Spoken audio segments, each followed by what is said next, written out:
Buenas tardes, amigos del Perú y el extranjero. Acá, martes 2 de julio de 2019. Me dicen que está lloviendo después de días de arduo calor en Cancún, en México. Saludo Magali, Javier. Bueno, ya la lluvia los hará ver el arco iris de otra forma. ¿Cómo te va, Jessica? ¿Estás bien? ¿Estás viajando? ¿Cómo está ahí en las Canarias? No sabemos mucho de ti. Pablo Avellaneda desde Barcelona. Deja mucho de trabajar y preocúpate un poco más del libro, que lo necesitamos para impulsarlo para el próximo evento internacional. Acá pues con Fabricio Orozco, esta vez juntos los dos para tratar temas sumamente importantes que a todos nos preocupa. Preocupados por el partido de mañana, pero después ¿qué pasa? ¿Y antes qué pasó? Preocupados por los panamericanos y ver cómo va a estar el sistema de tráfico para un evento tan importante, sin entrar a otros detalles económicos que trae el mismo. Y el tema fundamental, cómo la ciudad ha crecido y cómo el desarrollo urbano, que en la práctica nunca existió, o si existió, fue separado de las actividades propias de nuestra vida, no se consideró y las vías se hicieron en función al desarrollo de la infraestructura. Hoy trataremos la movilidad urbana y el transporte, y el rol de la nueva autoridad, la ATU, de Lima y Callao, que dentro de su creación también puso la palabra movilidad urbana. ¿Cómo está, Fabricio? ¿Qué tal, Luis Alberto? Buenas tardes, amigos de Radio Miraflores, plataforma virtual. Como ya dijo Luis Alberto, hoy día tenemos un tema a tratar que es sobre lo que esperamos de la ATU, ¿no? O sea, la ATU ya por fin empieza a caminar, ya el Ministerio de Transportes ya designó al presidente de la ATU y al consejo directivo, y entonces ahora sí empiezan los nuevos retos.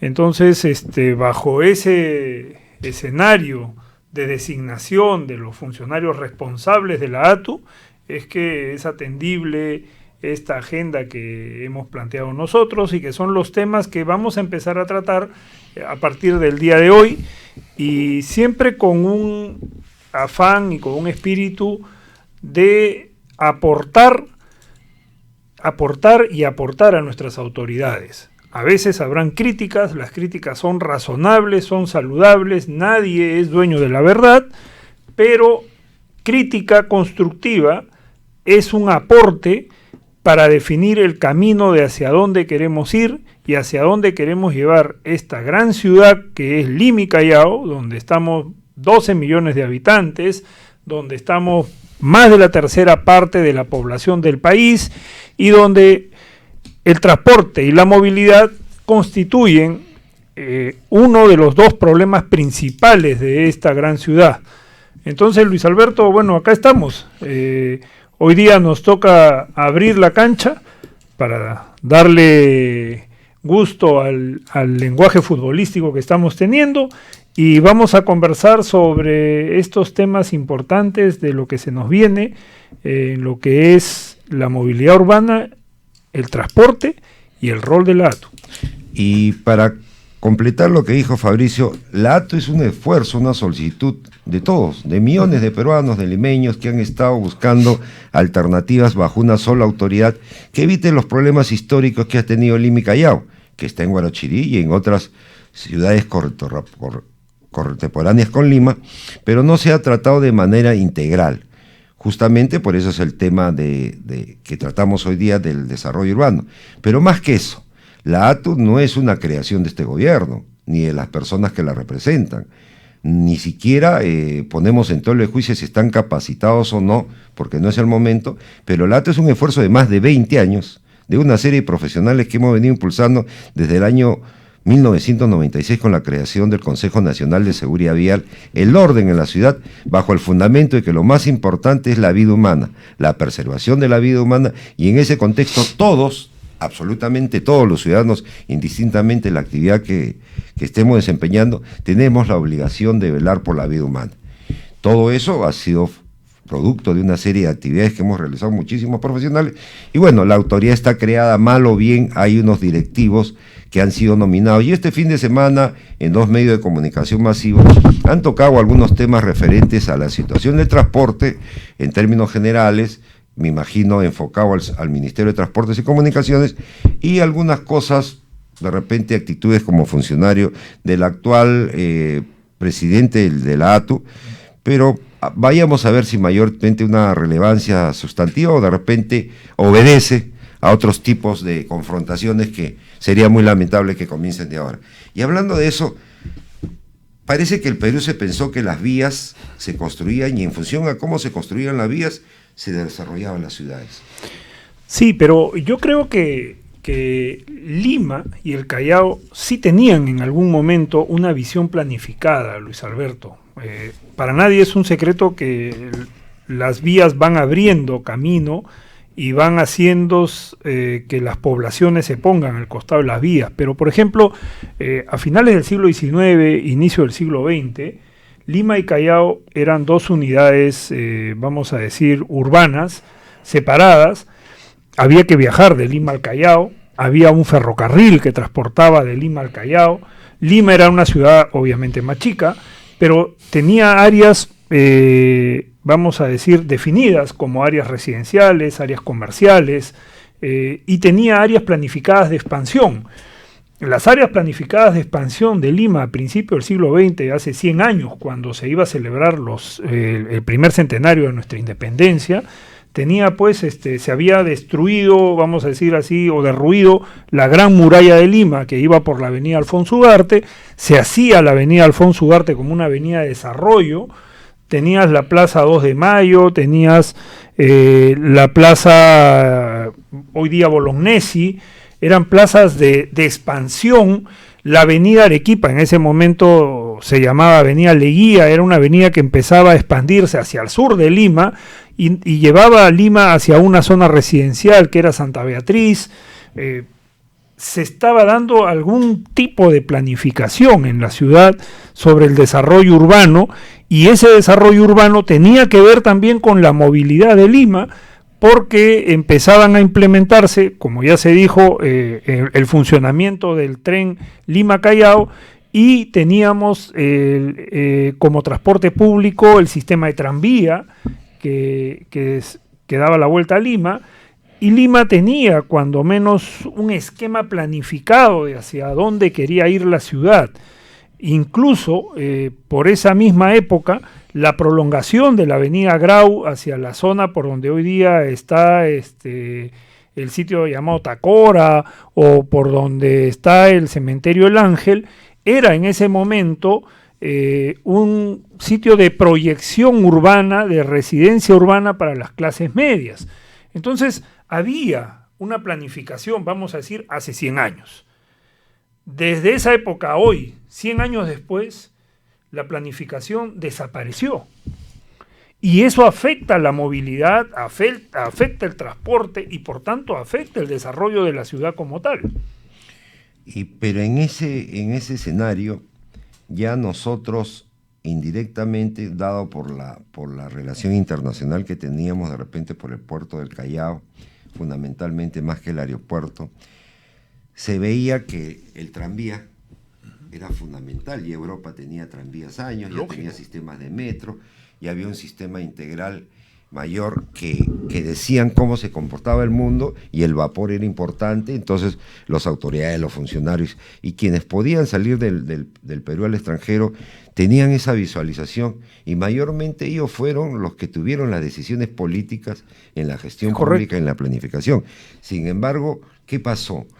Sacaron los tranvías de circulación porque ya había un eje natural estructurador. Hoy día probablemente hubiéramos tenido 5 a 6 líneas de metro ya constituidas, inclusive a nivel, porque ya el ejemplo, digamos, la conducción, la sensibilización de la población se mantiene. Entonces la gente sabía que no podría cruzar las líneas del tren, o por lo menos tenía mayor reparo. O sea, ya había una cultura vial, aunque no se había formado el Consejo, porque por el mismo tema de preservación de la vida, Octavio. Entonces se destruyó ese sistema tan importante, simple y llanamente aparente por un tema mercantil, donde las llantas, el petróleo, y hubo una confrontación que no se dieron en otros países, porque en otros países mantuvieron los trenes, entraron con las llantas, crearon los BRT y siguieron desarrollándose. Mira, por ejemplo, Buenos Aires, ¿no? Buenos Aires, el metro de Buenos Aires debe ser el metro más antiguo de Sudamérica.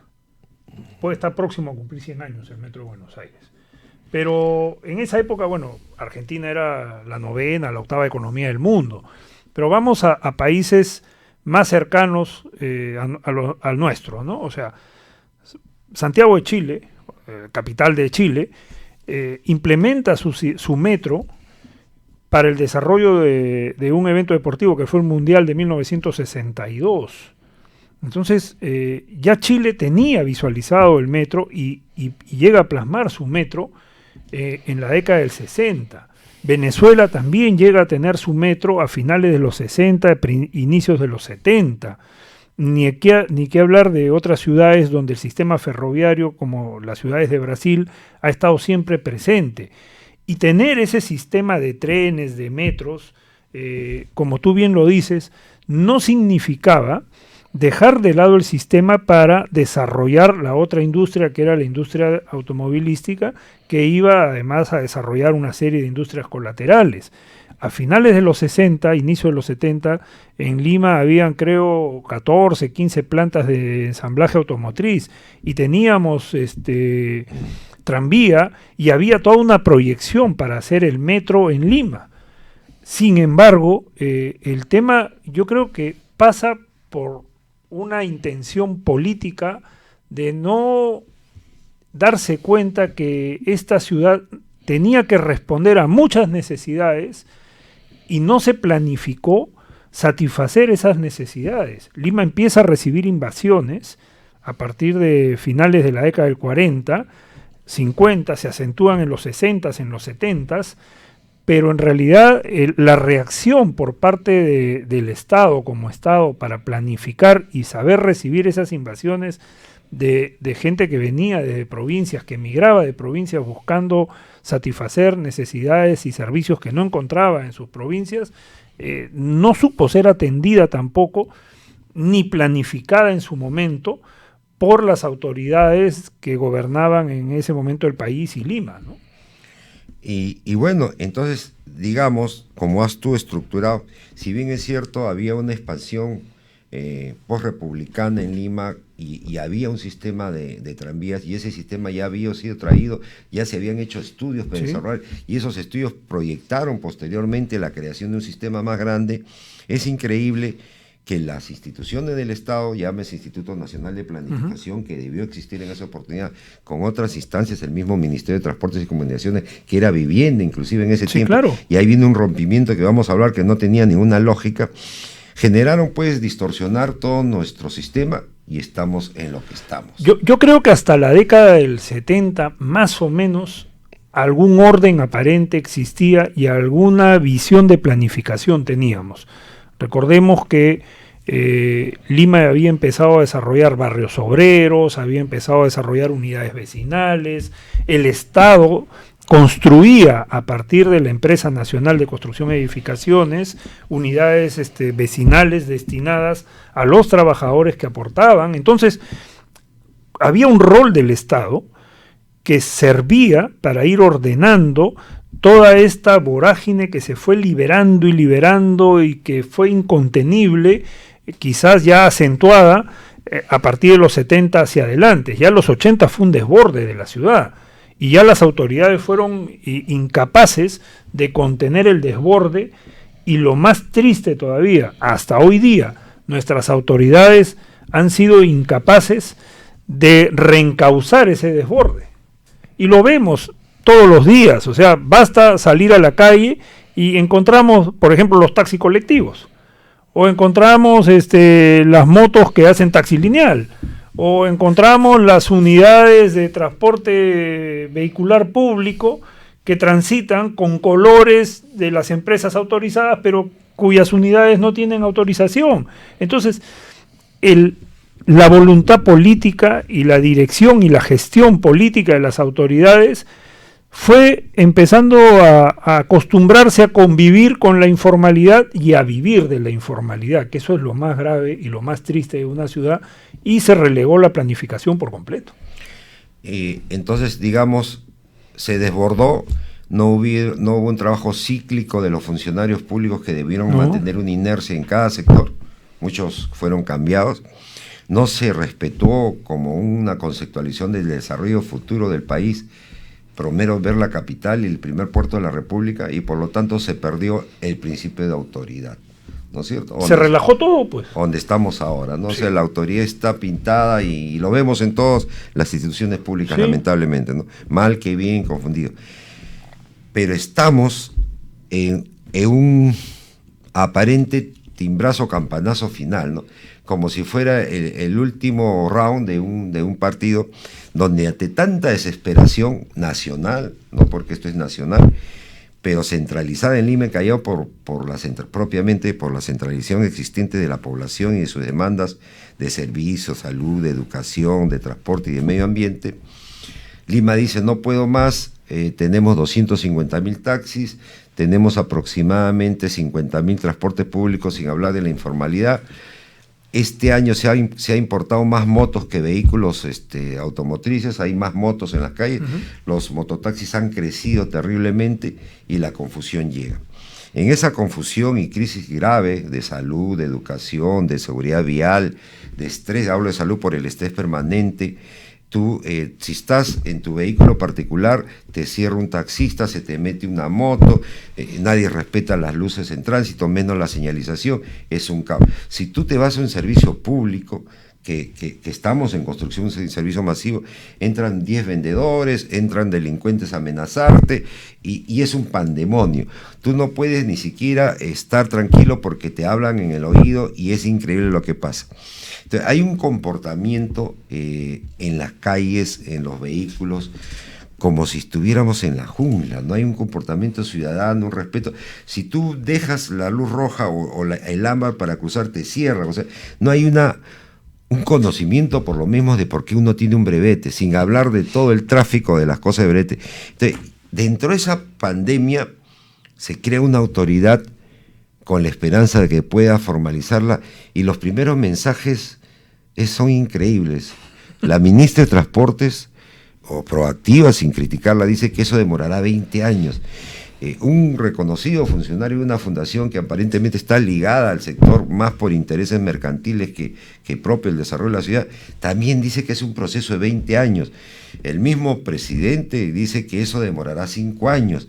Entonces decimos que vamos a esperar 5 años más de estudios, de proyectos, de revisiones, de burocracia, para tratar los problemas más graves que existen en la ciudad. Y lo más grave, sale el presidente de la República, el primer mandatario del Perú, y dice que la policía de tránsito no va a intervenir en las intersecciones semafóricas porque ya no tiene que ver el tránsito, el tránsito lo tiene el ATO. Y el ATO no tiene nada del tránsito, ha dicho que no tiene que ver nada con la infraestructura, no tiene que ver nada con el tránsito, que sí tiene alguna acción que coordinar.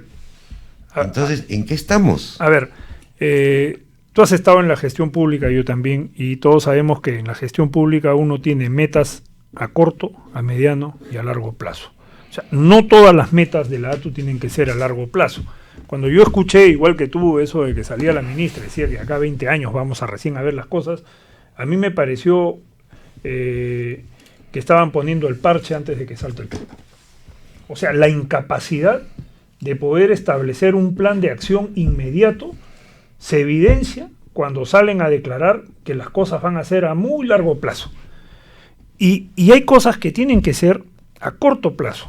O sea, a ver, todos sabemos que Lima necesita, para reformar su sistema de transporte público de pasajeros a través de sistemas masivos, implementar 4 líneas más de trenes e implementar el sistema de corredores de buses.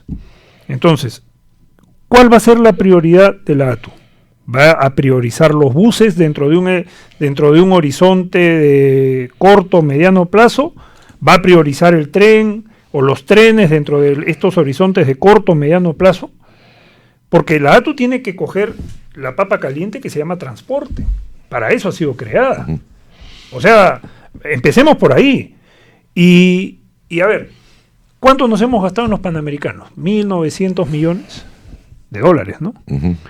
¿Cuánto cuesta la flota que necesita Lima? Lima necesita una flota aproximada de 15.000 buses.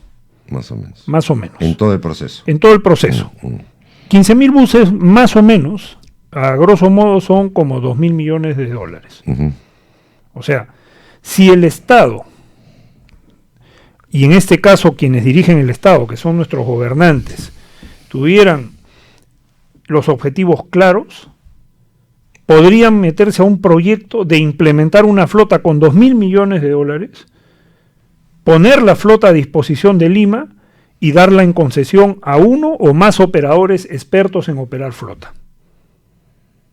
Solución inmediata. Solución inmediata. Definir después de la línea 2 del tren eléctrico qué línea de tren sigue y establecer plazos de construcción para la línea 3, para la línea 4 y para la línea 5. Y quizás sí, de acá a 10 años tengamos las 5 líneas, pero con plazos. Diciéndole a la población que durante 10 años la ciudad de Lima va a ser una ciudad que va a entrar a ser reconstruida en su infraestructura, para que esta ciudad tenga nueva infraestructura de movilidad y para que esta ciudad pueda tener vías para el transporte privado, vías idóneas para el transporte público, sistema de transporte público de buses y de trenes, sean aéreos, subterráneos, lo que la tecnología que querramos y que sea idónea, ¿no? Que se va a dar un golpe y un shock de inversión en Lima para que Lima se reactive y vuelva a tener índices de competitividad estándares con las grandes capitales del mundo y preparar Lima a ser transformada y con esa transformación de Lima empezar luego a transformar el país. Ese era un mensaje más alentador y un mensaje con objetivos, con metas a corto, a mediano y a largo plazo, y no venir a decir que esto se solucionará de acá a 20 años y entonces, claro, lo primero que nos salta a nosotros es 100 millones de soles de presupuesto para hacer estudios al año.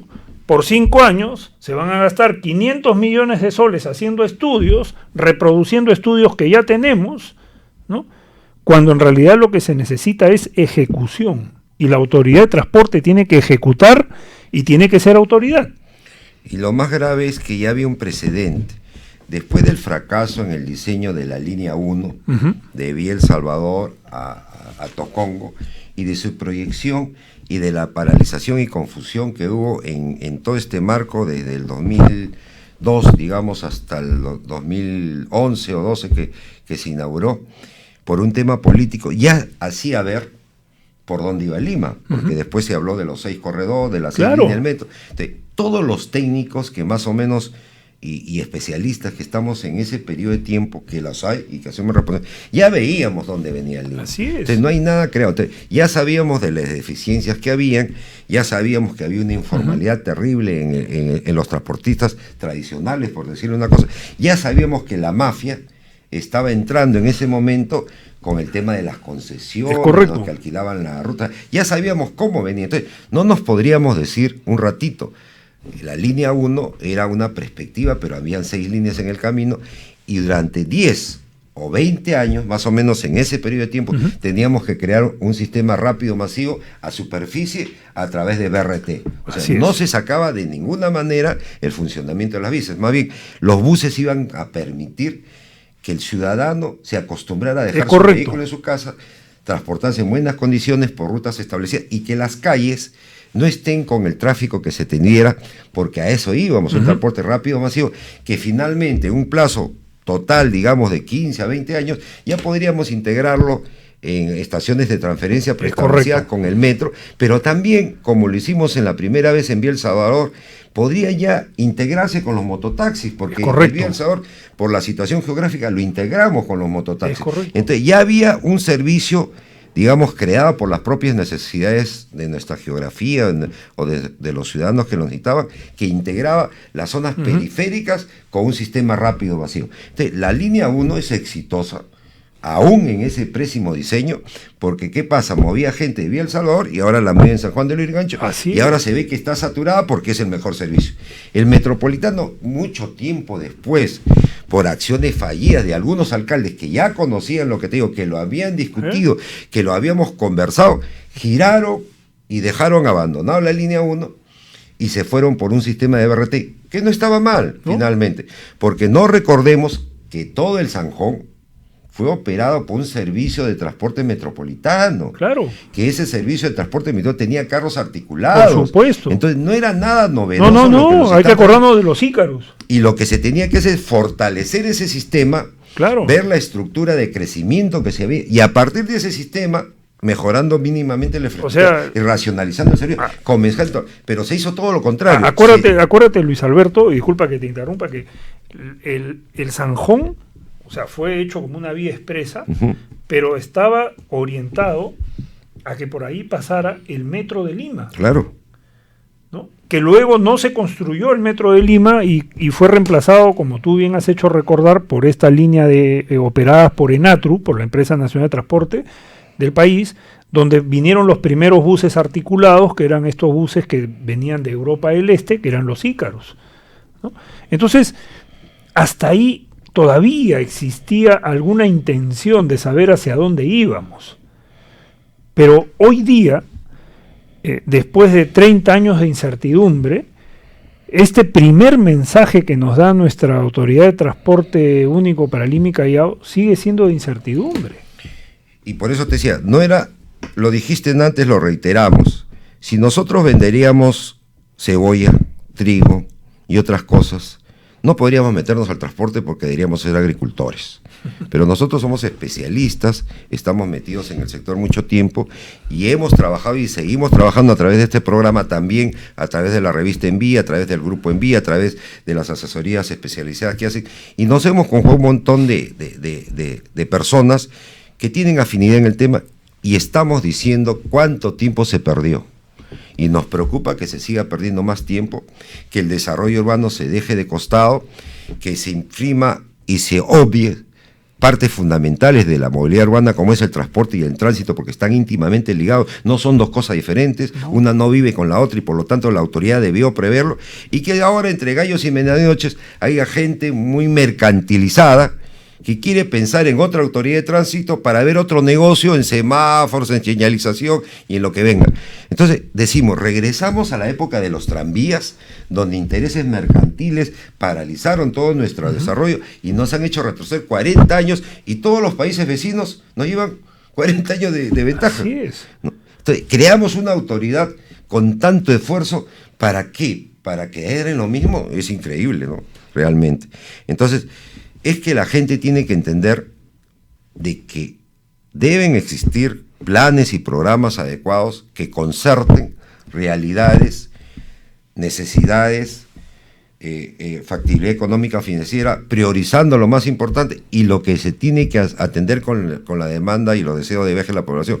Ahora estamos hablando de atender ayer y ahorita tenemos una sobreoferta. ¿Y qué va a pasar en el futuro? O sea, así es. ¿A dónde van a ir las personas? A ver, ¿cómo reaccionamos ante lo que tenemos? Creo que debería ser la primera pregunta que deberían responder nuestras autoridades de transporte, porque lo que encuentras hoy día es parte de lo que los que están ahora de autoridades han hecho en las anteriores gestiones cuando han sido autoridades. Por ejemplo, los corredores complementarios de Lima, ¿no? Son corredores complementarios que tienen una licitación que quedó trunca. Solamente se llegaron a licitar un aproximado del 25% de los paquetes de operación, o sea, nuestros corredores funcionan al 25%, en flota y en operación. El otro 75% quedó abierto para que la informalidad empiece a cubrir ese espacio que dejaba la formalidad. Y son estas mismas autoridades que hoy día llegan a la ATU las que estuvieron en ese proceso trunco y fallido por errores propios, vamos a decirlo en esos términos, ¿no? Entonces, preocupa más, en todo caso, lo que venimos hablando, porque así como tenemos autoridades que tienen que asumir la ejecución de todo este reto, también habemos voces desde fuera que contribuimos y que esperamos ser escuchados, porque el reto es qué hacemos con lo que tenemos y cómo lo reordenamos. No es que vamos a inventar la pólvora, que vamos a descubrir algo nuevo, Creo que en el tema de transporte, en el tema de tránsito, en los temas propios de movilidad, hay una serie de casos y de ejemplos que lo que nos pueden llevar ya no es a descubrir nada nuevo, sino es a saber cómo a partir de estos casos y estos ejemplos que se han desarrollado en otras ciudades, tenemos que implementarlo a las realidades de nuestra ciudad hoy día llamada Lima y Callao.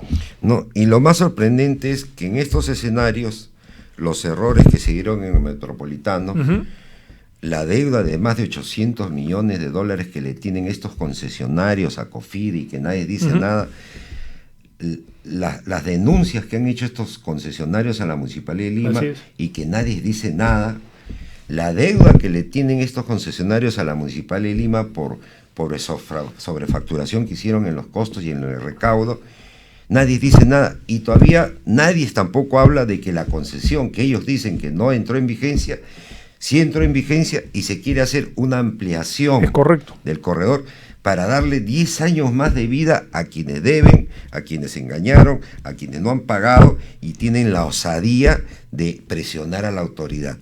Entonces, ¿en qué estamos? Por un lado, ¿no?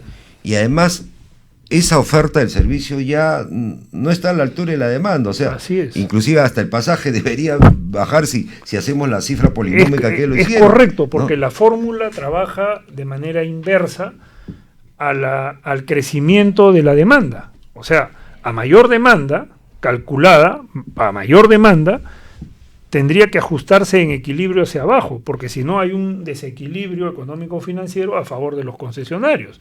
Si era un sistema pensado, vamos a decir, a encontrar un equilibrio en los 600.000 pasajeros día, y si empiezas a transportar 700.000, 800.000 pasajeros día, entonces definitivamente esas tarifas tienen que empezar a regularse a favor del usuario, y no en contra del usuario. Y como decías, este sistema que no lo criticamos por la existencia del mismo, porque debió haber COSAC 1, COSAC 2 y por otra COSAC 3, que no hay ningún problema y no tenía nada de incompatibilidad con las líneas del metro, porque no las tiene ni las tendrá en el futuro, digan lo que digan, lo podemos rebatir donde quieran. Entonces, está bien que el transporte rápido y masivo se proyecte con los buses y con los bretes, por supuesto que está bien, pero hay que ver la calidad del servicio, los niveles de servicio, y acá viene el gran problema que tú dijiste.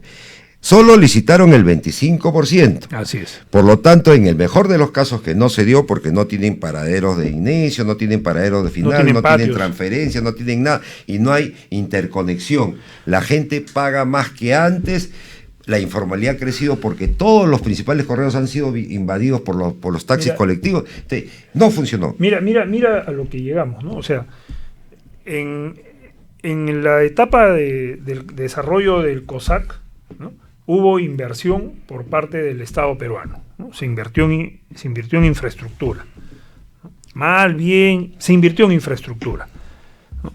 Cuando viene la siguiente etapa, que es el desarrollo de la reforma con los corredores complementarios, no se invierte en infraestructura y se le deja toda la responsabilidad y el cargo de la inversión al 100% a los operadores, a los concesionarios. ¿No? Pero las incongruencias son tales como tú lo has dicho, o sea, tenemos un solo COSAC cuando deberíamos haber tenido 3 o 4, y el COSAC solamente satisface el 10% de las necesidades de viaje de la ciudad. O sea, prácticamente no satisface nada, ¿no? Y en los corredores complementarios, que eran 5 corredores complementarios, donde supuestamente se iba a completar con el COSAC más o menos el 60% de las necesidades de viaje, solamente llegas a un 25%. Entonces, prácticamente no estamos llegando a satisfacer ni siquiera el 50%, ni siquiera el 30% de las necesidades de viaje. Y ahí es lo que tú dices, en ese vacío, ¿quién llena ese vacío? Lo llena la informalidad. Y ahí viene alguien que, no siendo informal, no se canaliza ordenadamente su desarrollo, que son los transportistas tradicionales, que en la práctica atienden el 75% de la demanda con la informalidad. Sí, o sea, pero los tienen al miedo. Pues. Claro, porque ahí viene el otro problema. Claro. O sea, ellos que tienen vehículos nuevos, vehículos grandes, vehículos masivos, que es lo que queremos, ¿no? Son cerrados por la mafia de los taxis colectivos, de las combis, de las cúster, y todo ello a falta de un principio de autoridad y una adecuada fiscalización que permita ordenar y comenzar a llevar los depósitos si lo hubieran, comenzar a crear un sistema de fiscalización que se nota que no quisieran hacer. Por eso la gestión de tránsito lo pone en un costado, no es casual. Es que no es por casualidad, eso que pues dicen que la policía no tiene que ver. Entonces, es decir, como diciendo, bueno, los informales, los mafiosos hagan lo que quieran de Lima y nosotros nos podemos a buen recaudo, ¿no? A ver, tú tienes una autoridad que es la ATU, a la que le pides, ¿ya?, que planifique, que ejecute, que desarrolle y que maneje un sistema de transporte para la ciudad. Pero no le dan las armas colaterales para que ese sistema de transporte tenga estabilidad, ¿no? ¿Y cuál es el control de tránsito? ¿No? ¿Cuál es el control sancionador? El control fiscalizador a todos aquellos que son piratas, el sistema de depósitos y de remate de vehículos y de chatarrización de esos vehículos que deberían ser sancionados, ¿no? Entonces, hoy día, por ejemplo, intervienen a una camioneta, una combi, llamada combi, o una Custer, que viene desde Chosica hasta Santa Anita, y esa camioneta, ese vehículo no tiene autorización para circular. Tiene más de 60 papeletas. Le debe a la ciudad de Lima como 2 millones de soles. Y Lima está atada de manos, y en este caso ya la ATU, atada de manos, de poder fiscalizar ese vehículo, embargar ese vehículo, destinarlo a chatarrización, ¿no?, hacerse del producto de la chatarrización como consecuencia del embargo y pagarse las multas que no ha pagado el propietario de ese vehículo, y lo que es más importante, sacarlo de circulación.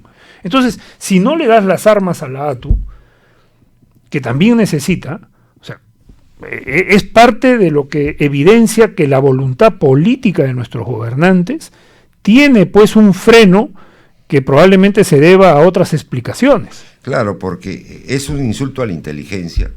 Decir, hemos estudiado 30 años para buscar una salida. Llegamos a crear la autoridad mal, porque está mal conformada, con problemas serios porque se para tránsito, debiendo estar ahí. Habla de infraestructura, tiene una relación con el tema de desarrollo urbano que no le encontramos de alguna forma más que el nombre. Y para ser más grave, el Ministerio de Transportes y Comunicaciones este año está creando o está armando la ley de movilidad. Y la ley de movilidad tiene relación directa con vivienda, porque es un tema de ver cómo se desarrollan las ciudades. Entonces, de infraestructura, de uso de suelo. Hay un divorcio de tal forma que nosotros, los civiles, los que tenemos relación con todas las instituciones, tratamos de juntarlas, y el Estado tiene una actitud aparentemente con cegueras, porque eso significa que los intereses son tan fuertes que nada es ceguera. Ahora que se dejó de costado el tema del tránsito por la ATU, sin embargo, instituciones, organismos o dependencias o intereses ligados a la ATU o al contorno están hablando de tránsito como si fuera otra cosa paralela, y van a pretender demorarnos 2 o 3 años para crear una nueva autoridad, y que Lima se sigue engañando, y ese es el tema de la desesperación ciudadana que nosotros lo estamos canalizando, y que la gente no crea que nos van a inventar cuentos, porque acá no se trata de ofender dignidades ni personas, pero tampoco se trata de que ofendan nuestra inteligencia y nuestro conocimiento del sector, ni tampoco digan que no hay gente que le plantea las cosas como deben ser, porque lo estamos diciendo hace 9 años o 10 años a través de la revista Envía. Si ustedes leen en grupoenvía.com la revista, la van a encontrar, que todo lo que le estamos diciendo lo hemos estado poniendo en blanco y negro, y no solo por nuestro punto de vista y de otros especiales, sino del mundo. Hay mucha gente que está escribiendo ahora en la revista Envía, que está en virtual, en grupoenvía.com, donde ustedes pueden analizar que todo eso que estamos clarificando lo preveímos, lo advertimos, y ahora estamos sumamente preocupados que quienes lo han leído, quienes han conversado a bien o a mal con nosotros en muchas oportunidades, y hablamos de personas, instituciones, políticos, etcétera, sabían que esto iba a venir y han hecho todo lo contrario para que las cosas sigan andando mal. Entonces, no entendemos. Ahora, a mí, por ejemplo, me vamos a ir rescatando algunas cosas positivas, pero para ver hacia dónde queremos llegar, ¿no? Por ejemplo, hablando de ese tema, ¿qué hacemos, por ejemplo, con ese 75% de empresarios que han apostado, que siguen apostando, que se le han renovado la flota y que tienen problemas o no, pero están circulando, por ejemplo, en Circunvalación, en las principales avenidas de Lima? Entonces están tratando un servicio y dicen, no tengo estabilidad jurídica, ¿cómo voy a hacer para ganar?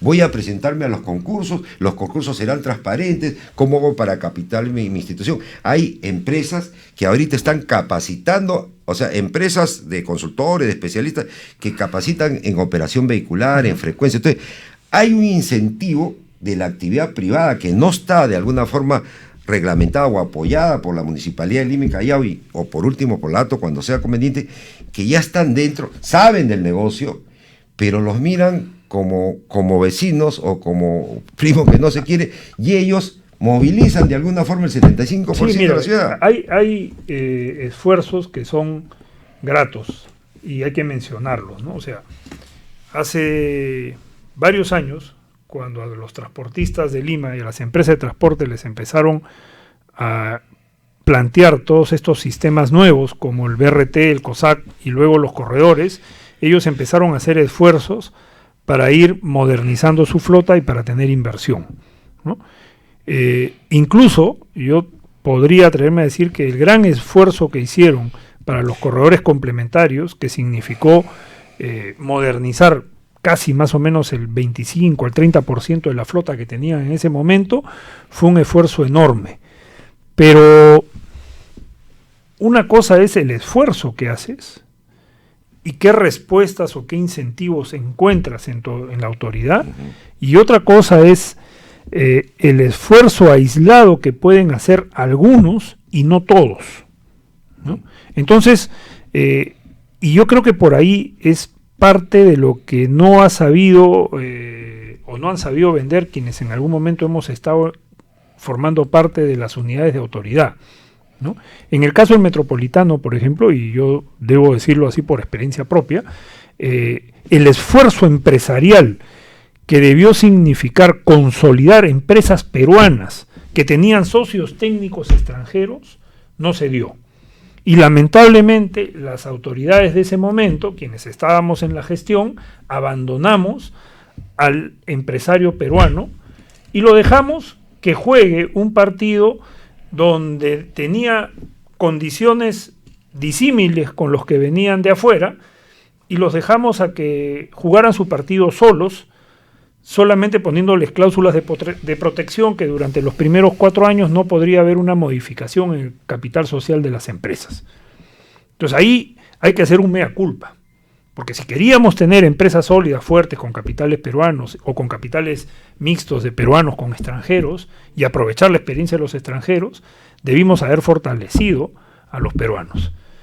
¿Que la labor de COFIDE era buena para invertir, para dar inversión en flota? Sí, pero la labor de COFIDE debió haber sido para proporcionar el recurso de inversión en flota a ellos y a otros. Cobrarles, claro. Y empezar a cobrarles para que el negocio tenga rotación y comenzar a ampliar, y sea dinámica la economía. Y apoyar a los empresarios nacionales en ese proceso, porque el proceso es largo, el proceso no es corto. Así es.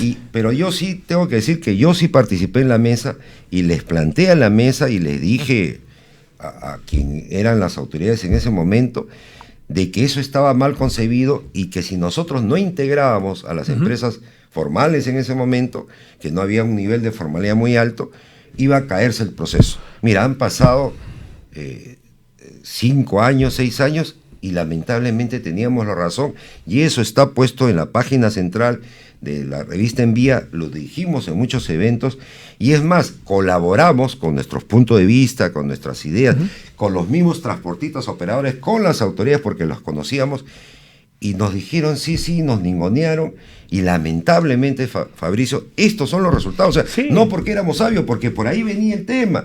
Y ahora lo que nos preocupa, lamentablemente, es que estas mismas autoridades, o al menos parte de ellos, están en el mismo proyecto, con las mismas ojeras. ¿Por qué? Porque lo primero que han dicho, lo han debido solucionar ellos antes de sentarse. Así es. A ver, mira, y el otro tema que yo te digo que a mí me parece interesante rescatar es, por ejemplo, y sí me gustaría que luego se hicieran las modificaciones correspondientes al marco legal de la ATU, es el tema de la conformación del directorio, del Consejo Directivo de la ATU. Tiene representantes del Ministerio de Economía y Finanzas, del Ministerio de Vivienda y del Ministerio de Transporte. ¿Cuál es la finalidad de que tenga a estos 3 representantes? De que estos representantes no solamente vayan a sentarse en el directorio de la ATU para ver qué pasa, sino que se conviertan en el nexo de presión de la ATU, por ejemplo, hacia el Ministerio de Vivienda para el desarrollo de infraestructura necesaria, hacia el Ministerio de Economía para la disponibilidad presupuestal, ¿no? Hacia el Ministerio de Transporte para el soporte técnico, porque si solamente se van a tratar de personas designadas como si fueran notables, entonces definitivamente ese consejo directivo no va a caminar bien o no va a servir para lo que debe servir, que es ir a tocarle la puerta a quien te designó y decirle, ya pues, tú me has designado por el Ministerio de Vivienda, bueno, ahora te vengo a pedir que tenemos que entrar a ver el tema de infraestructura en la ciudad. Porque si no, no entiendo la intervención por parte del Poder Ejecutivo. Y está claro, ¿no? O sea, el Ejecutivo tiene que sentarse para proveer recursos, proveer capacidades, pero lo más grave es que el ciudadano no está representado. No. Porque el club de amigos que ha sido nombrado en el Ministerio de Economía y Finanzas por una resolución son los mismos actores que, es más, tienen representativa sobre la seguridad vial, y tú preguntas si algún trabajo han hecho en su vida en algún distrito del país, un solo trabajo eficiente. O sea, por favor, o sea, yo soy un profesional, tú eres un profesional, has ganado casos, tienes tú una trayectoria de vida de obras. O sea, yo opino cuando tengo resultados. Entonces yo opino porque soy tu amigo, el otro porque es tu primo y el otro porque fue el que te limpió el carro. O que te cargó el maletín. ¿Cómo vamos a ir a salir de una crisis tan honda que tenemos, tan grave, con ese tipo de amigos, entre comillas, de ese tipo de criterios amorfos y de mercantilismo de grupo? Pero mira, son los que han salido a decir, los que salen a decir 10 años más. Pero mira, Luis Alberto, o sea, lo que tú dices es bien cierto, ¿no? Y además de eso, o sea, llama la atención, ¿no? Porque tienes al Consejo Directivo de la ATU y a su presidente, pero el rol más importante en todo este concepto de movilidad que engloba el transporte y el tránsito son los actores del día a día, los usuarios. ¿Dónde están representados? Ahí está. Y además de eso, el siguiente actor, el experto, vamos a decir, el experto del día a día, el transportista. Exactamente. ¿Dónde está? ¿No? Entonces, claro, hemos hecho una entidad con autoridades designadas por las autoridades, pero no tenemos a los actores principales, ni siquiera por representación, vamos a decir, en minoría, ¿no? Entonces, cuando yo lanzaba, por ejemplo, esta idea del corto plazo de decir que el Estado invierta 2.000 millones en comprar una flota para toda la ciudad, bueno, que se compre. ¿Y quiénes son los operadores? Que compitan los que están hoy día operando de manera formal, de manera ordenada, de manera empresarial, haciendo esfuerzos de tener recaudos propios, haciendo esfuerzos de tener flota moderna, haciendo esfuerzos de traer buses. Por ejemplo, hay 2 empresas que están trayendo buses a probar buses eléctricos, ¿no? Entonces, esos esfuerzos empresariales tienen que ser coadyuvados por el Estado y formar y fortalecer empresas. ¿O acaso una concesión a 20 años con esa inversión por parte del Estado no puede ser recuperada y no puede tener un retorno del Estado? Por supuesto. Estos amigos y amigas son aportes que venimos haciendo acá en el programa de Grupo En Vía todos los martes y miércoles a las 5 de la tarde. Esperamos que nos escriban planteándonos sus puntos de vista, sus preocupaciones, y que nos ayuden a tener una visión más integral y ciudadana de este tema, porque de lo que se trata es que no sigamos perdiendo. Y para no perder, hay que poner al equipo adecuado en el lugar adecuado y en la toma de decisiones adecuadas. Todo este gran problema político, social y económico que tiene nuestro país es por eso mismo. Nosotros no supimos elegir y no debemos tolerar que la historia se repita para que mañana más tarde ya no podamos caminar por ninguna vía y el asalto y los raptos y la informalidad pues manejen. ¿Y qué será de nosotros?